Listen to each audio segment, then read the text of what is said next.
when you lower the standard to qualify everybody, nobody becomes special or stands out.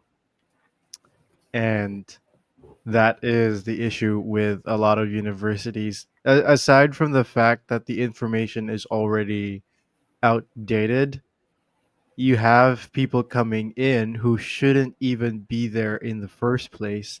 I mean, you and I have had this experience whenever we'd come across individuals, and we've even come across some individuals who already have a degree, and you know, yeah, like you said, like it used to be that a degree is something that I earned it. I made it through my own hard work. It wasn't easy. The bar was really set very high, Hmm. and the fact that I made it through means something compared to.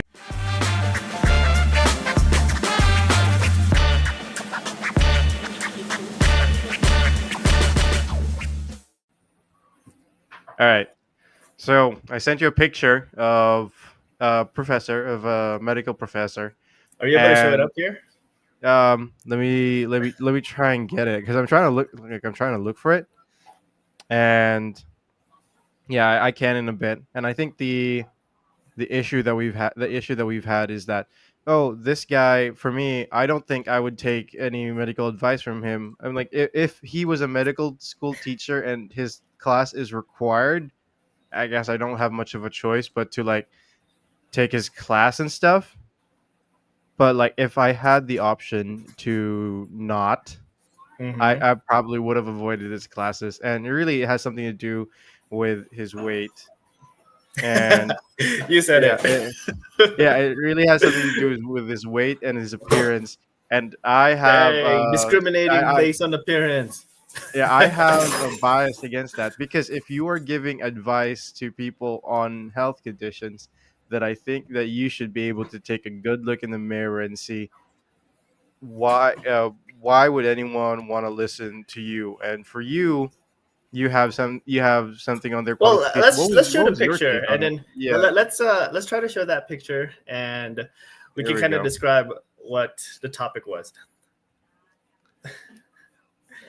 I mean, I agree to what you were saying, and you were mentioning. Oh, can you give some background on what this person you Yeah, mentioned so was this person teaching? is like this person is the department, the dean for the health department or the College of Health, and he teaches a class, and I was thinking, okay, really, is this something Okay, that because yeah?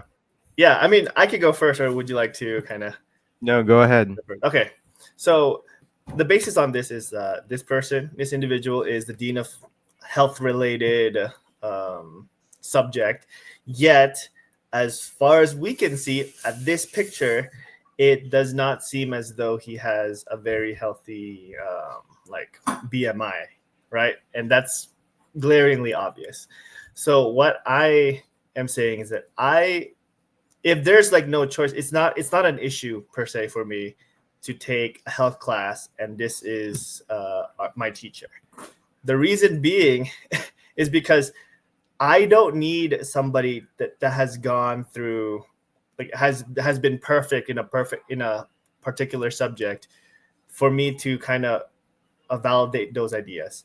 Hmm. I mean, from this angle in this picture, it doesn't seem as though he's been eating well, right? And Hmm. it looks like he has gained a couple pounds, but who knows? Maybe this person was also incredibly fit back then.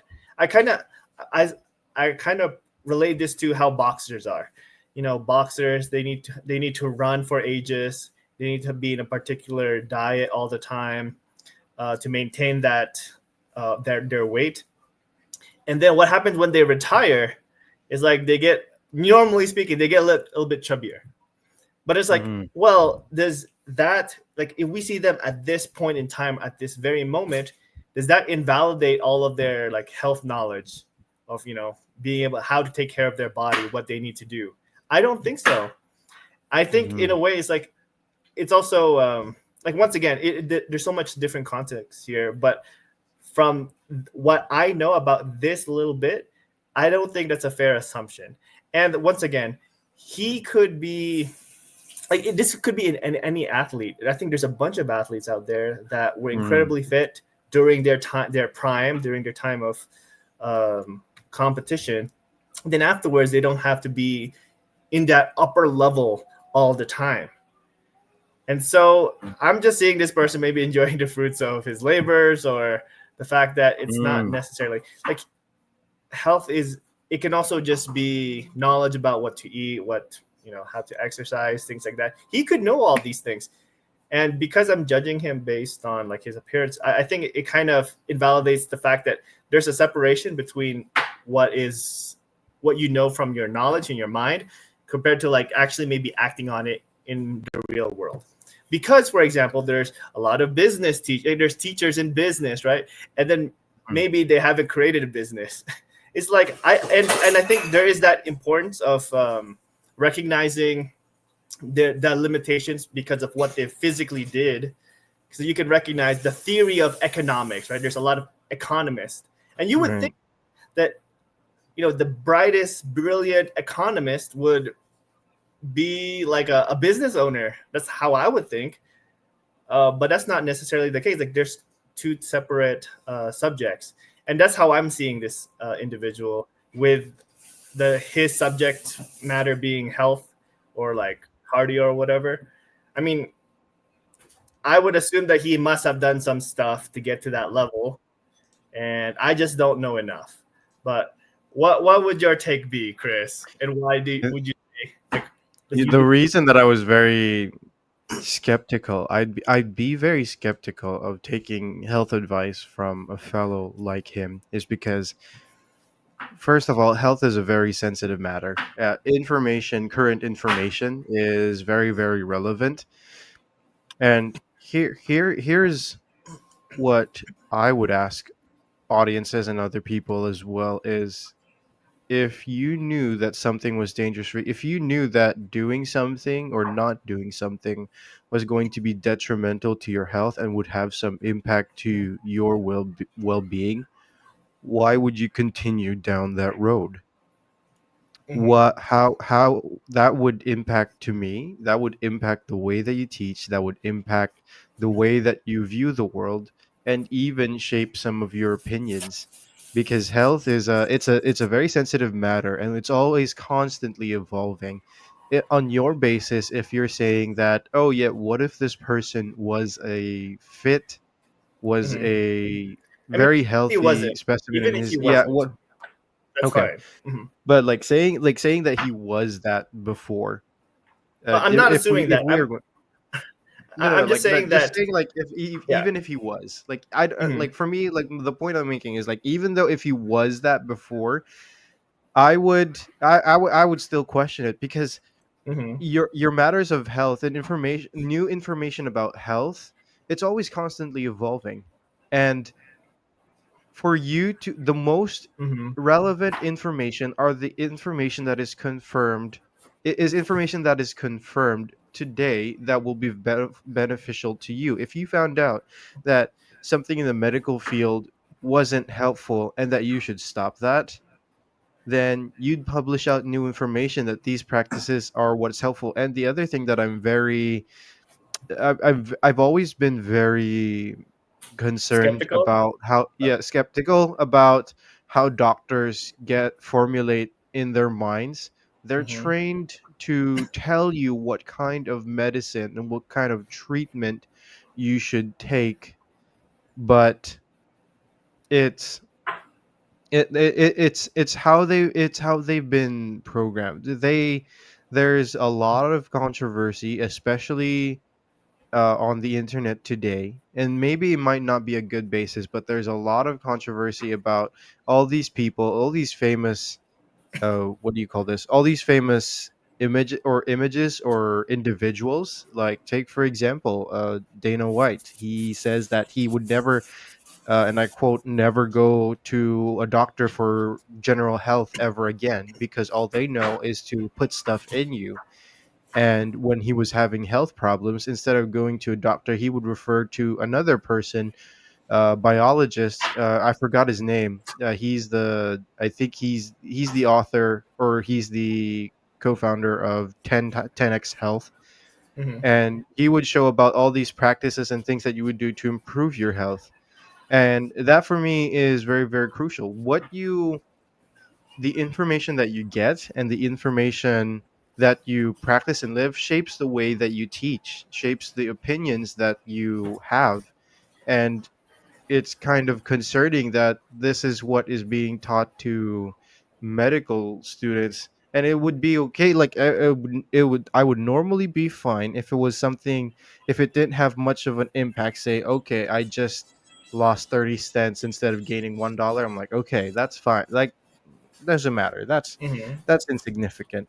But health, Mm-hmm. a practice of health, and a practice that could literally be, that could change the impact of a person's life, either for better or for worse, on, it will impact how they will live the rest of their life. That is something that is to be taken very, very seriously. What do you think, if they were to be asked an opinion based question, what do you think their response would be? How do you think they would respond? And I would imagine, I don't really know because I've never been to any of his classes, and given I've never really known the guy until I saw a picture of him, I've never even done a deep dive into his life, Mm-hmm. is why why would I take advice from someone and give weight on their opinion when they also don't seem to be believing it to the point that they would rather not apply those principles in their own life? Mm-hmm. So there lies my concern for it. Yeah. So I don't think that is really the question of principle here, because in this age of knowledge of the internet, Hmm. we know what is good and bad. How come we don't see everybody to be in their most fittest self? When as you were talking about that, it kind of reminded me of the importance of sleep, right? Mm-hmm. What's funny is we're generally advised to have 8 hours of sleep, but what's Right. funny is when somebody in the health field, like getting to the highest levels of it, being a doctor, goes into Mm-hmm. residency, they normally get less than 8 hours of sleep. How when they're studying to become a doctor or the highest level of something, it requires a level of sacrifice in which they do not get the recommended level of sleep. And then I'm reminded of, there's a really famous drink. I don't know if you heard of it. It's called Coca-Cola. I'm pretty Oh sure yeah. almost everybody has drank Coca-Cola, and or it's other beverages from Coke, and yet it's one of the more popular drinks out there. It's like Mm-hmm. not the healthiest drink. Why is it the most uh not necessarily the most unhealthy, but why is it that the healthiest drinks are more popular? So there's a separation between not knowing what is good and then doing what is good for your body. And I think I can recognize that in myself, that you can recognize something is good but maybe not do it because it's the act of actually doing it is harder. It's going to the gym is going to be good for your body, but not everybody goes to the gym. And I think there's a bunch of different examples of this. And so to kind of put that with how this individual, like, we're pinpointing that problem for this individual, but it's Right. it's also a problem like everywhere. So it's not just that, like you were mentioning how, like, why would I take you seriously? Well, I think critical thinking kind of comes in play here, and obviously there's so much more context that needs to be had with that particular teacher. Right. But in general, you as an individual know so many things that you could be doing right here, right now to improve your life, but you don't do it. It's like, well, and then from an outsider's point of view, they could say, like, why aren't you doing it? Like, so you don't really believe that? Like, no, they believe it. It's just the act of actually doing it is really hard. Like, that's just life, you know? And so with that said, I can separate between, like, obviously the theory of it's being good to actually acting Mm. on it in your real life to create that habit, to have a more balanced life. Because I think at this point in time, especially if you grew up with the internet, and having that ability to just kind of recognize, like, get the best out of a lot of different cultures, a lot of information, you would be like, you're a superstar. Like, it's not a matter about knowledge anymore, it's a matter of application. And so in his case, like, at what point would it be positive for him to be like a teacher? Because I keep thinking in my mind, like, I don't need everybody to overcome. Oh, a great example of this kind of reminds me was how, I'm not sure if it was in church, but it was the idea that there's a cancer patient, and then he's so like, he only wants a doctor that has overcome cancer themselves. Like, is that the kind of society that we want? Because I don't need, for example, somebody to work on my eyes that also overcome the tragedies of maybe having bad eyesight and now they have perfect 20/20. Like, I don't need that kind of sob story or like that amazing miracle story. I just need them to know what they're doing. I don't need somebody who had maybe the worst genes in terms of teeth to then it was fixed and like it got better and now they're doing dentistry or orthodonty to other people. See, this is where like that logic to me doesn't really apply. It doesn't take, I don't need somebody to like wholeheartedly doing X, Y, and Z. So now like they're the first and foremost expert on that. I think it just comes down to that critical thinking. And I mean, that person looks to be a little bit overweight, but that doesn't invalidate like what it doesn't invalidate what you were saying, however, in which more than likely their words, the way they're teaching is more, it can be taken easier if they themselves talking about health can equate to what we envision is a healthy body. Right. But then I can also recognize that that's different. And this also includes like with bodybuilders. You would think a bodybuilder is going to be the strongest, but no, it's actually like strongmen or even rock climbers, like from their body to weight ratios, like they're the strongest kind of people. So there's a lot of these things that you need, there takes a pause and like a little bit of deeper thinking and to recognize like, I think that logic, I don't want to live in that world where like I can only take in people's advice if they have overcome this or that, or like they're the perfect envision of what I see. And part of my anchor on this is also just it's just funny because I'm thinking about it now and I'm not sure if it's kind of appropriate for this, but like I think about Joseph Smith and not that he's unhealthy, but rather it was the idea that he isn't as prophetic as people wanted him to be. At the same time, he isn't as like he's almost too childlike for some other people. And so like there's that like, what is that person? Like how it doesn't fit my mind's eye. But that's just how I see it. Like it's I gotta be really careful on how I judge that particular context. But I mean, like I said, it could be a lot more difficult. Like, and maybe he has certain problems that he has to overcome, but that doesn't invalidate the knowledge that he has gained up to that point. I mean, so we can agree that, but however, like if we see somebody that is super fit and they say that the sky is green, right?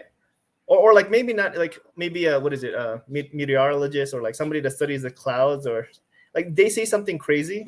They say something that just doesn't make sense. Like there needs to be a level of critical thinking there. And so I have to apply that to everything. Somebody says, eating raw eggs is going to be healthy. Like, well, there needs to be some level of research on my part to kind of substantiate that information. Right. Like I heard that can be useful. I heard that it can also not be useful, but that's where like you cross-reference other information that you've learned. It's just unfair to me that just like from the get-go, that is the case. And I think it's safe to do that. That's a heuristic that we have. Like that's like a shortcut that we're going to have. because Yeah. most people that look that way aren't the healthiest. But it's Mhm. not always true. And because it's not always true, you gotta do your due diligence in terms of critical thinking. Right. I think in the due diligence that you mentioned and doing critical thinking, I mean, I would not ban this people that I would not ban certain people from going on social media platforms, or if they have a platform of where they can teach. My take is just like I would be, I wouldn't give a lot of weight to their advice, but like you meant, Sure. let me try and address it first. So for the first one is that some people have some level of critical thinking, and yeah, there does come a need for that. There does need to be some reasoning and some research accommodated with it. But then by that logic, it's just justifying it just further enhances what do you call this, my state on not completely believing what this man has to say. And yeah, there, given that the medical field is a very rigorous field and it's not so easy to get into, it's just really hard to believe whatever they say on the get-go. Yeah, yeah, no, I agree. So it's, Yeah. health is so important that you don't want to just take somebody's random words for it. But that's why I think it's really important to have that critical thinking process to cross-reference the information that you do know. I mean, Mhm. sure, there's a lot of stuff in the internet also that are false, and so like having that pause to think and especially experience life without everything being so theoretical. I think that really helps anchor you into what is actually true and what is false. I mean, uh, if there were three choices, let's say, and that individual Mhm. was there, as well as maybe somebody who looks like a bodybuilder, let's say, but then how about let's have those two choices? But then now we know outside of their physical appearance that we can see like there's somebody there that has a PhD in health, and then the other person is a social influencer. Like, how do you Mhm. then rank that? Where would you go personally? Like, which professor would you choose? The influencer or this individual, like we saw their body, but at the same time is a PhD in health. Interesting. There's a part of me that wants to immediately say the PhD, but there's also a part of me that wants to go with the influencer. And let me give you my two takes on it. With the PhD, you definitely have an incentive and a right to definitely preach what is true. But an influencer, your incentive is to gain more followership and to gain more reactions and to program the social media's algorithm to have more people see your posts. And from that incentive based system in and of itself, I think the PhD would definitely have more qualifications to Mhm. it, and more thought to my health in that scenario. Yeah, I mean, I personally would agree, but other people can go with one that is more that looks better, Influential type, but yeah. like the more influential type. But like here, like my point being is that there's so many different nuances on it, and especially with health, like it kind of reminds me like athletes. You know what's really interesting? Mm. Athletes have something called coaches, and you know what's really funny? I think most of their coaches don't look as athletic as the athletes themselves. So what's up with that? Why is it that a coach doesn't look as athletic as the athletes themselves have the right to coach them? See, now when you start thinking about it like that, I think there's different strings to it. Like that person's job was not to look the best, like to be like a Greek god for you to emulate. That person was a health professor. That's how I Mhm. see it. And so with that said, like uh it could also be like they just don't know anything as well. Like it's gonna depend on, Right. just because you have a piece of paper saying that you have a PhD, like your the words you say, how you say it needs to substantiate what you have in your, like in your title. And Mm-hmm. with, so it's not as simple as like judging somebody's appearance. However, we got to recognize that that is necessary because life is complicated. So I Mm-hmm. completely agree with you. At the same time, in your first part where you were saying that, like from the onset, I really would not take this person's words seriously. But with the, like, that's because we need to do shortcuts. Like life is complicated. But now that you are in that situation, now you can critically think on how their relationship is with the subject that they're teaching. Kind of reminds me of oh man, this is not, I don't want to out myself like this, but in like weightlifting class in BYUH, it was almost like I think the coach used to coach football or like high school football or something, but like Hmm. he didn't look super jacked, right? But at the same time, like he does know, like, you know, the repetitions, he does know his thing, what constitutes as general health.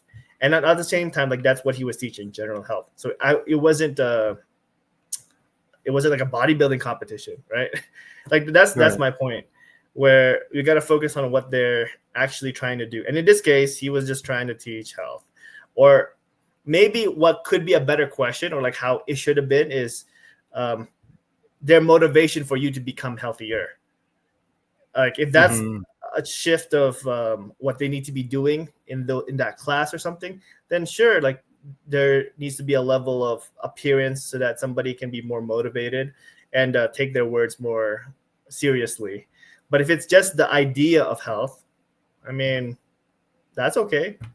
Like I said, life is complicated. The knowledge, the theory of it is a lot easier to know. Mm-hmm. What would be, if I were to ask you, like, what would be something that would pull you away from, people talking well, what for you is the main criteria of whether to believe someone or not? So Oh, it's their we password. mentioned about their To what? me, it'll be their password. Um, Okay. but I gotta clarify. Like, so if this person is teaching about health, like maybe making somebody healthier is how I'm thinking about it. Is Mm, dependent on their past clients, okay. and so like their track record. Were they able to make somebody average to slightly more average? Were they able to make somebody slightly less average from slightly less average to actually average, or like average build? So their past work would speak more to me than their title. Okay. So so it's basically if they've been able to help other people improve, basically, and to Mm-hmm. be able to, what is the term I'm looking for? To be able to develop their life substantially. It's not necessarily their own life, but more focused on other Others, people as well. yeah, Okay. I could because see I, yeah, yeah, I could see that argument playing out, and I could see how that would work. Because again, like, there are a lot of factors that we really did consider, and we went on the basis of just that photo and physical appearances. But if you really look into other aspects as well, I could see how that plays a great role to it. I think for me, if I was going to consider it, the thing that first comes to mind is like first impressions last. yes, they do. And yeah, Agreed. and knowing about their background and knowing about their work does help. I think for me is trying to balance it out and gauge it with modern relevant information, because like I said earlier, having accurate information is one thing, but it could be accurate information from the 1950s. And I think that's also my big issue with universities as well, in general, Oh, is that is that that's information is always constantly outdated by the mm, time that something has already entered the market. which makes it very ironic to me that college helps you prepare to get a job, but by the time that college actually starts to practice it, the job would have already been normalized and Hmm. already existed in Well, the industry. hmm. But my argument for that, but actually, my going back to my statement earlier, is that it's already hard. It's already it's already concerning for me that information is already outdated when it gets into fields like in colleges and in these institutions. Hmm. And there's also the controversy on how these are funded and how Oh, people are incentive. That's another issue that well, comes into play. Yeah. I want to talk about that university part where, like, yeah, I agree that the university information is, generally speaking, outdated. Mhm. However, we're also comparing university degrees from now compared to like 20 years ago.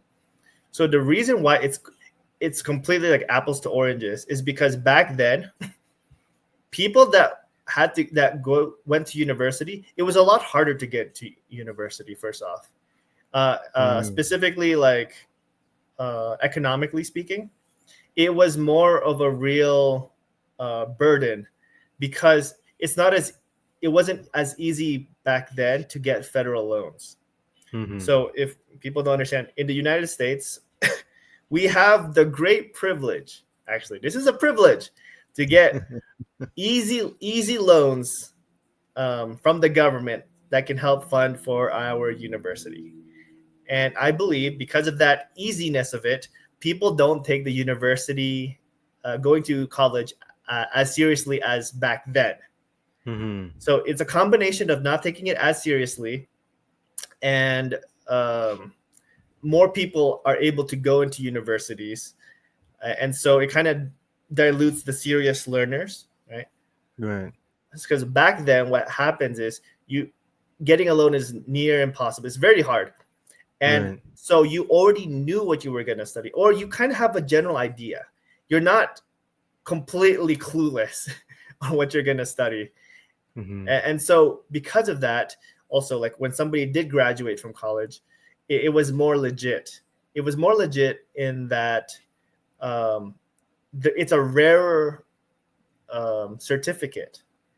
And so, what happens when there's a lot more students all of a sudden 20 years later, years later, that they are now able to get a degree faster, easier, and there's a lot more of them. It dilutes that degree. And I'm not saying that people have gotten dumber per se, but what is happening is, before, an employer would see a piece of paper and say like this person's an engineer, like, for example, Right. like there's a certain standard that kind of comes with that.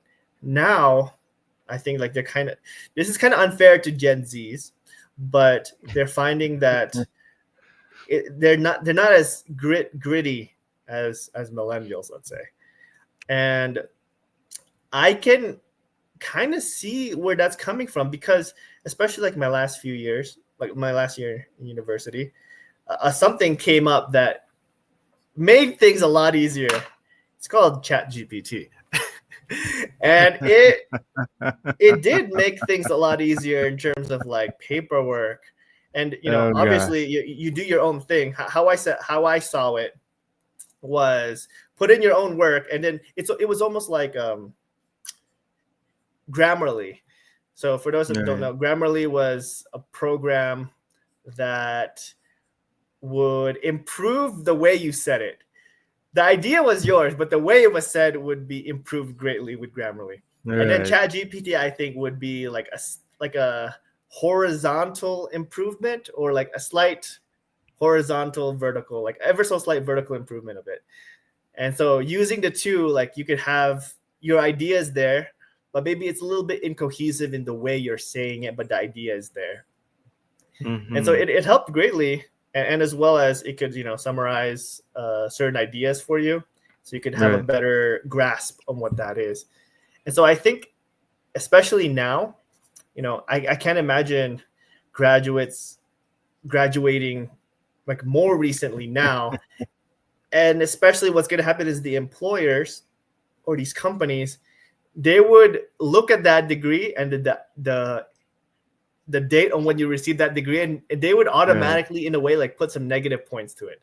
Because if I was an employer, I would do the same thing. It just Right. makes sense. And it's not, I'm not talking about being fair here, but like, I don't know if what you've learned is legit because of this dilution of graduates in so many different fields. Now I can take that risk on you, and sure, we everybody needs a chance, but Right. you as the employer, like I myself, don't need to take that risk. A safer bet, let's say, is a normal millennial, right, or like somebody older person, and so it's just supply and demand. It's just risk evaluation. When you lower the standard to qualify everybody, nobody becomes special or stands out. And that is the issue with a lot of universities. Aside from the fact that the information is already outdated, you have people coming in who shouldn't even be there in the first place. I mean, you and I have had this experience whenever we'd come across individuals, and we've even come across some individuals who already have a degree, and you know yeah, like you said, like it used to be that a degree is something that I earned it. I made it through my own hard work. It wasn't easy. The bar was really set very high. Mm-hmm. And the fact that I made it through means something compared to now. Whereas, oh, you got accepted, and our university, after all, was very known for letting people in a lot and having a very low standard for Well, that. I wouldn't necessarily say that. I mean, like, I want to be careful with what you're saying because, Yeah, like, in general, right, there's that 80-20 principle, which right. is, I mean, I find being in the real world, let's say, it's not really about the degree because, once again, the degree is just a certificate. What is it? The Mhm. famous saying, C's get degrees. And Right.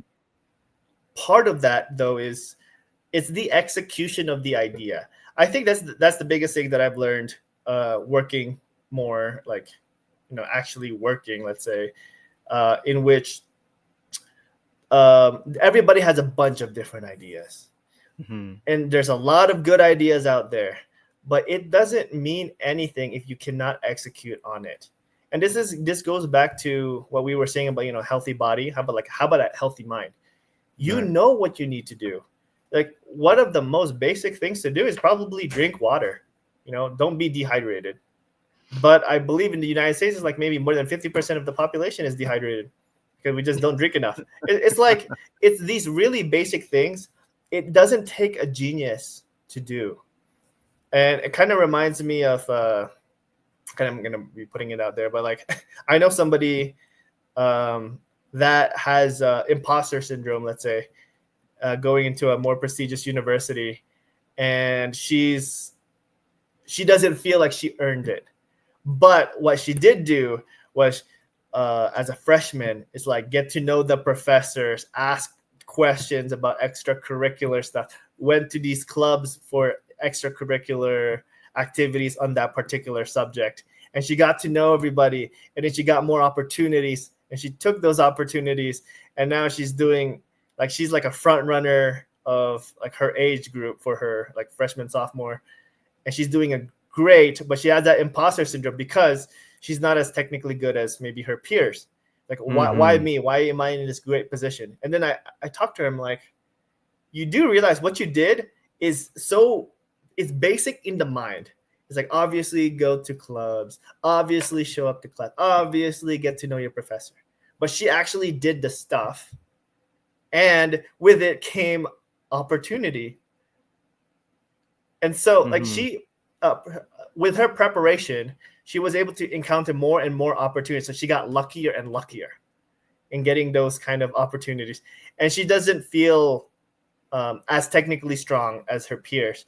But what she did do was like the social aspect of being in university, and that's something that we Mhm. kind of forget. Like, no man is an island, and you know what? Sometimes I remember I would look at social media, and then some people would get frustrated, like this or this person doesn't deserve it. They're not as technically good as me, and I could understand that frustration. But what we fail to forget is that, well, what we forget is having that connection with another person, that trust is more important. And people might not like this saying, but it's not what you know, it's who you know.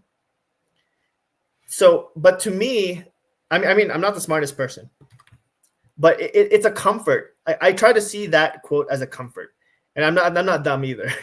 It's more of the idea that you don't have to be the smartest person. You don't have to be technically amazing at math, for example. I mean, you need to meet the standard, but after reaching that standard, you need to have that level of communication, that level of drive to reach out to people, to not be afraid of rejection. These are social, like, what is it? EQs that you Mhm. need. Outside of your IQ, you need more EQ to connect with others. And so I kind of try to communicate with my friend. It's like, you might not feel like you had the IQ, but you had that EQ to do this and that, attend those activities, make time for this and that. Now you're like in club presidencies and things like that, and it's a little bit overwhelming now. And like maybe the grades aren't living up to the hype, let's say, but it's because of all those extracurriculars that you're doing. And I think you got to kind of step back for a moment and look at yourself from a third person and be like, wow, like you're actually doing really well. Outside of the grades, like it's not like you're like absolutely bombing it per se, but it's like Mhm. you with all the extracurriculars that you're doing, like that's actually pretty impressive. Like for the research that you're doing, that's actually really cool. And so we got to give ourselves that. But at the same time, for the majority of us, we need to get there. We need to get to that position anyways. So, if your IQ can't get you there, try to get your EQ in there. It's that willingness to fail idea. And I think, not that I'm calling you dumb, Chris, but I think you can also like say more about that, because you had a very good EQ in terms of like what kind of opportunities you were able to receive in our university. Like I think there's a lot that you've done that a lot of people of your situation didn't know about or didn't take advantage of. I would say mine was pretty de- was pretty decent. I don't think there was anything. I Just decent, I okay. I think I don't consider it anything special. And I think one of the reasons why we don't consider it special is because when we don't think about what we did to get there. We think of ourselves as the person as we are in that moment when that opportunity opened up to us. And I have a hard I actually need other people to tell me that what I did was not ordinary, because for me at the time it just felt like, oh, there was something that I could do and I could say yes or no to this. I'm like, okay, sign me up for that. Oh, it was kind of a deal. And it's interesting.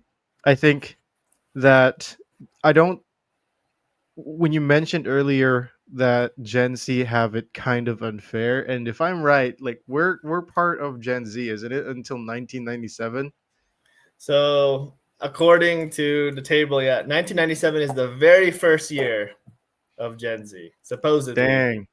I don't think I don't even think it's a bad thing. I don't think it's a bad thing. I think one of the best tools that you can have in your toolkit is to be greatly underestimated. And I think the environment and the playing field that we are at, that they are underestimating the capacity of people, because the more I realize it, it's never really just a group is this dumb or a group is this smart. It's just that the spectrum for intelligence and unintelligence was just wider. Whereas if Mm, you have that bell curve, right, before it was kind of thinner, but now it's just much wider in that aspect. mm. And when I Well, when, like when yeah. yeah, when I think about it, it's like there's people who the standard was like I think about your friend as well, and that you mentioned, and I think about to what some other people have said that it takes the right environment to be able to grow. What if that lowering that standard just allowed these people access into these better environments and therefore allow them to flourish? That argument comes to mind. Hmm. And it really has a lot to do with what you do and how you choose to react to the situation. Yeah. Actually, you saying that reminds me of the idea. Like, would you rather be a big fish in a small pond, or would you rather be a small pond, like a small fish in a big pond, So, right? I'd rather be that small pond. Because I remember reading something. I mean, we're familiar with the Ivy League universities, colleges, Hmm. and I think it was they did a study on it. And the thing about it is there's a level of self respect is not the word, but until I Hmm. think of a better one, like there's a certain level of self awareness, self evaluation, because Hmm. what happens is when normally most students that get to those Ivy League colleges, they're the valedictorian of everything they've done from Right. elementary, middle, and high. And Hmm. what happens is once you get to Harvard, it's such an accumulation of amazing and talented and smart people that you're no longer like more than likely, right? You're no Right. longer in that top 1% or 10 percentile. Right. You're more average to be statistically like more than often like you're gonna be average, and it's not just Right. a it's not a hit in you academically. It's gonna be a hit towards your self confidence. And so they find that most people that kind of did that from the study that I read, uh, like it would have been better for them to actually maybe take a less prestigious university, but still maintain that Hmm. self confidence, I guess, of the top 10% or so, because it's almost like a normal trajectory. Uh, and what's interesting about this is like it's an idea that you got to recognize your limitations in terms of IQ as well as your limitations with EQ, with your emotional state. Like, Hmm. are you able to take that hit that you're not gonna be the smartest? But at the same time, to even consider it in your brain, it almost it's not that alpha mentality that is required to get to that level in the first place. So Right. it's a very difficult. It's like a controversial thoughts in your mind, like to even consider the fact that you're not even gonna be in the top 10%. Like it's really hard to grasp if you've been in the top 10% your whole life in terms of like academics. Right. There's a quote that I remember that comes to mind when you mention that, and it's you should be afraid if you're the smartest man in the room, Mm, because there's no room for growth. If you are in that room, there's no room for growth, and you might not be there voluntarily, but if you are there because you choose to stay there, then that's the limit of your growth. And there's with the big fish, small fish, the fish in the big pond or small pond analogy, there's two aspects that I believe people overlook.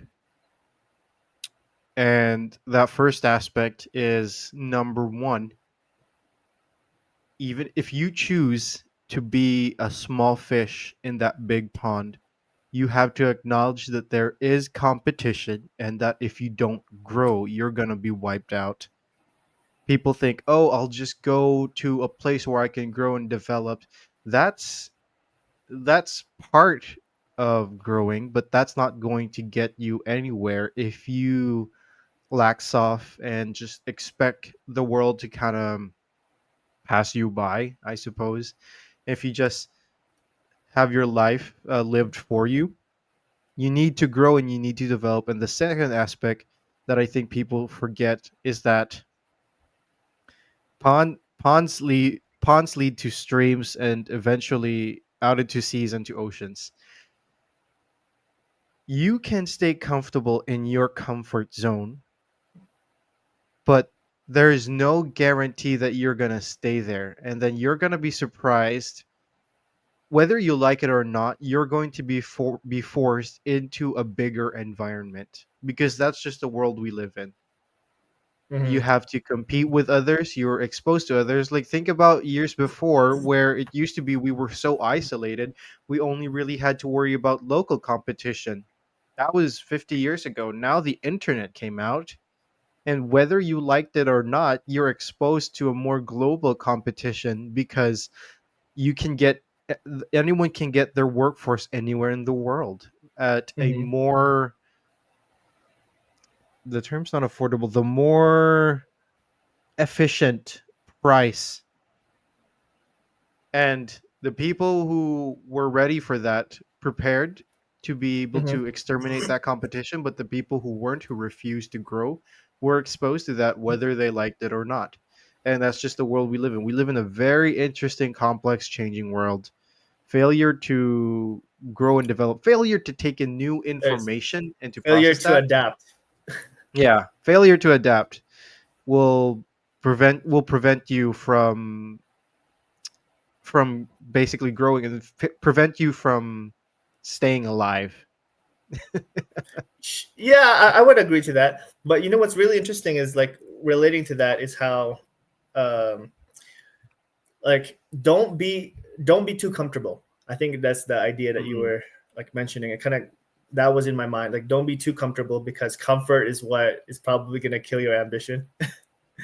And but however, I think we spoke about this from a previous pod where at some point we've reached a level of society that not being ambitious, being comfortable, you can still be alive. You can still survive. I don't know if you remember, like, if you remember that conversation that we've Mm. had, where Yeah. we reached a point of like things can always be better. You know, things can always be better. But then if you look at it from a wider human standpoint, even the idea of retirement is relatively new. The Hmm. idea that you can retire, that you don't have to work every day in your life, like the fact that we can survive like 80 plus years, these are miracles that's really happening. And When did that especially concept come out? uh I don't know. I don't remember which episode it was, but I think it No, no, was no. I When think did the idea of retirement come oh out? I think the idea of retirement happened with Social Security. So I think like in 1940s. Okay. Yeah, very, very, very new. Not even. We're not Yeah, so even a 1935 century into is it. when the Social Security, Okay. 1937, and like that's the idea. And obviously, the U.S. being the leader of the world in a way, like other countries kind of followed suit. But now it's kind of killing us in terms of like of this governmental way of retirement. And what happens is once you're like 65, you're able to receive money from the government to kind of subsidize, you having worked X amount of years. Um, but the issue with that is it sets that arbitrary number. And back then, what has happened in terms of a retirement is that your community took care of you, particularly your children. Your children Mm. takes care of you. Your community, your church members, like the people that you were with. But because of that change from Social Security, now we have this faceless government that is expected to take care of you, that you expect to be taken care of after you reach a certain age. However, the funds just is the math isn't mathing. Right. At some point, some unfortunate generation, it could be Gen Z, um, would be the one holding the bag, in that the people before them was able to receive Social Security, but then when they're going to turn around 65, they're not going to receive Social Security. And that's an uncomfortable topic that eventually the US politicians need to talk about. But I'm not sure how other countries would address this, because I'm sure it kind of exists in the Philippines as well, or does it not? It does, and it's already a load of crap. It's already I think ours is much more manageable in a sense that payments are already small. Hmm. If the U.S. is accumulating that because they keep making these payments, in the Philippines they can kind of say, "Oh, we got to minimize it because these were your only benefits, or these were what you contributed," and Hmm. they have reasons to, there's just not enough money. They could Hmm. make all kinds of reasons, and so in that case, it's more manageable. In the U.S., I think it's more dangerous because they keep accumulating that credit, and like you said, someone's gonna take the fall for that. And I think I would argue that it's already happening. But go ahead. Yeah. Oh, I mean, uh, the math isn't mathing. So eventually, somebody has to have the guts to stop it, or the system will collapse, and that's gonna be really bad for everybody. Um, I mean, this is why I think without that, people can take their finances as well more seriously. Um, with it, like you have to take into the account that people are being taxed right now to fund for people that are already that have those social security benefits. But let's say in this imaginary world that doesn't exist, what's going to happen is like that's you have more money for yourself, but you also have more accountability on what's going to happen to you at after the age of 65. And also that age of after 65 is like arbitrary as well. This was a time when I think the life expectancy was maybe like 70 years, or maybe even 66, if I remember correctly. So the idea was you're gonna retire at 60, like the government takes care of you at the age of 65, but then realistically you're only gonna survive, you're only gonna live for a year more. And so the numbers was mathing. But now that people's average lifespan is like around 80 years old, that's like 15 years. And so, and also it just takes that accountability to somebody else. So if for American citizens, they should be moving forward with that idea that no one's going to take care of them at the age of 65. So they got to save some money now, so that they could be taken care of by themselves at the age of 65. Right. So it's just accountability, in all aspects of it. And I don't know if we want to talk about this at the moment, but regarding accountability, and we were talking about academics, something, or maybe you wanted to talk another topic, was just how only recently did the Department of Education from the United States has is Okay. being terminated with the executive order. But was there Yeah. another topic that you wanted to talk about? No, I think we need to go into that because for the longest time I've already been calling crap. Well, then again, I've always called crap on the Department of Education in the Philippines, but to think that it was modeled after the U.S. Oh, it was. That's Yeah, funny. it was. If you're copying crap from another, if the thing that is copied is crap, then the thing that it was copied from means it's also crap. But that's I think, that's like, to preface this issue, the Department of Education is federal. So there's the federal level, and then there's right. going to be the state level. So Mhm. the thing is, this part here is just being removed, and then the United States has 50 states with with different other areas like Puerto Rico. But then now they're going to be basing, now those states or different jurisdictions will be basing their education on themselves. They're not really required, I guess, to like answer to a federal government, Mhm. Department of Education. So first we got to get, I think, two things kind of off. Like first I got to talk about the intentions. I think the Department of Education's intentions are good. The idea and the thing that I've always heard growing up was no child left behind. That is a amazing phrase. That sounds amazing. Like no child left behind. So what's the opposite of that? Some child left behind. Right. The fact that we're all in it together, and it sounds great at a from the surface, but then with a little bit of deeper thinking, it some people should be kind of held back in that grade because they didn't meet certain standards to get to the next one. Mhm. What the issue was? Oh, before I don't want to talk about the issues at the moment. Before that, so their intentions is great, and secondly, the name. I think Yeah. a lot of people when they hear that they're gonna take like the United States is taking down the Department of Education, I think that's a little bit like just from the sound of it, it sounds off. It sounds Right. evil. It sounds stupid. However, it's also just a name. I think like we should be able to criticize this without taking into account like naming conventions. Although it's called the Department of Education, the issue lies in that the United States has spent more money than any other per student.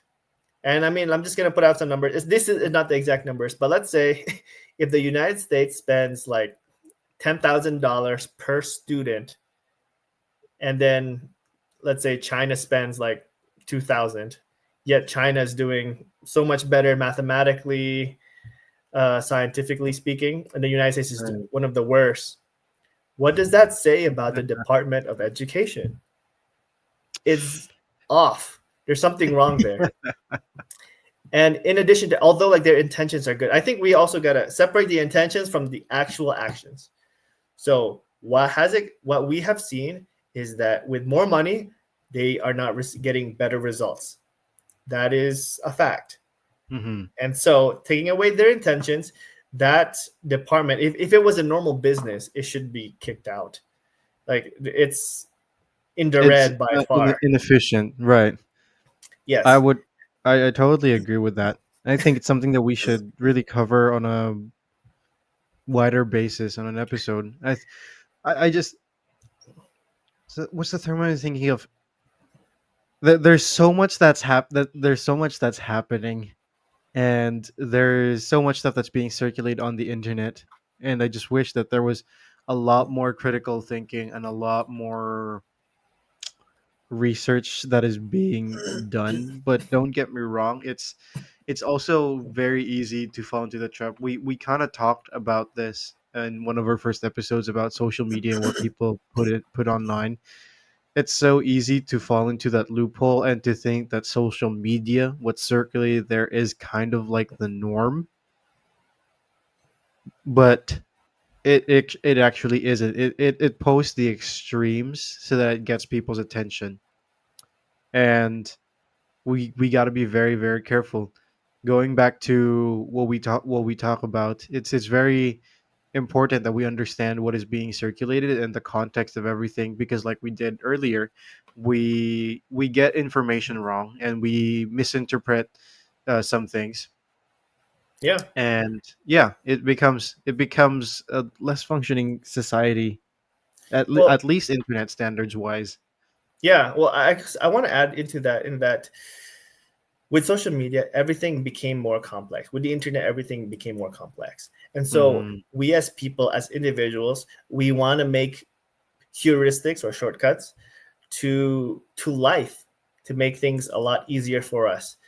Um, to better understand. But then there needs to be a self-awareness to us that Hmm. although that shortcut does exist, there it needs to be preceded by critical thinking. Just like that picture that we showed, is like, okay, like if I was really in that situation, um, sure, it doesn't look like the greatest teacher, but like I'm open minded to being proven wrong. even though I might have certain biases or prejudices because of that initial picture. And that goes with like almost anything. And so it just requires a lot more critical thinking and pausing to recognize what is going on in the world.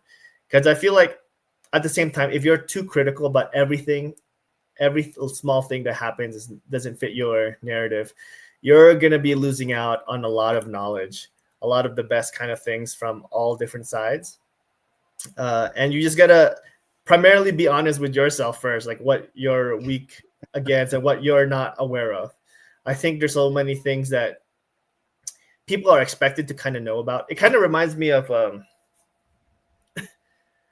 oh man, I don't want to get too into it actually, but like certain political aspects in which it's like, oh, if you didn't know about this, then you're for that. It's like, no, I'm just not knowledgeable about it. I'm just ignorant about it, sure.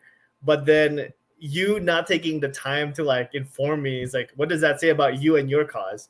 Like you're making it worse. I think if you're so high and mighty that your cause is so good that you're not willing to talk about it to kind of better inform people.